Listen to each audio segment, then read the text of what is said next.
Mesdames et messieurs, bonjour et ravi de vous retrouver pour ce flash d'information.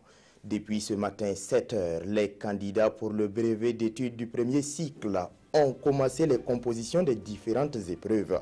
Plus de 274 000 candidats repartis dans 1100 jurys prennent part à ce BEPC 2017. On note ainsi une augmentation de près de 18% par rapport à 2016. La Direction générale des impôts doit mobiliser plus de 9 000 milliards de francs CFA pour la mise en œuvre du PNDS. Dans cette perspective, les cadres du département des impôts se sont réunis ce 31 mai pour valider le deuxième plan stratégique 2017-2021 de la Direction des impôts. Ce plan, selon les responsables de la Direction générale des impôts, vise à rendre plus performante cette institution et la mettre en phase avec le nouvel environnement fiscal. Lutte contre la tuberculose. Des experts de la sous-région se sont retrouvés à Ouagadougou cette semaine pour partager leur expérience. Les participants ont pendant 2 jours échangé sur les stratégies de la lutte contre la tuberculose afin d'harmoniser leur approche pour une performance plus grande. Le 30 mai dernier à Dori, la journée mondiale de l'hygiène menstruelle a été célébrée en différé.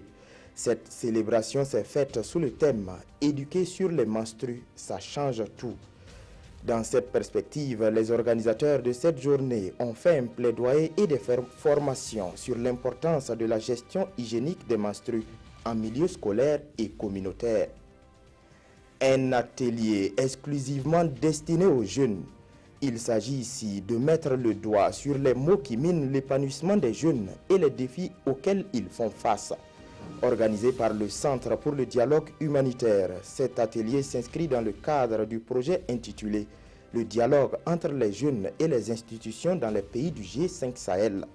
L'objectif est de s'imprégner des problèmes communs des jeunes dans les pays du Sahel et d'y apporter des solutions. À l'international, l'Union européenne tient à défendre coûte que coûte l'accord de Paris. Elle entend jouer son rôle de leadership dans la lutte contre le réchauffement climatique de la planète. Au même moment, les États-Unis émettent l'idée de se retirer de l'accord de Paris. Pour l'ONG Greenpeace, un éventuel retrait des Américains devra conduire les nations à renforcer leurs efforts contre le réchauffement climatique. La Chine et le Canada, par contre, ont réaffirmé leur soutien à l'accord de Paris. C'est tout pour ce flash d'information. Merci pour votre aimable attention. Godefroid Bazier vous retrouve à 13 h pour d'autres actualités.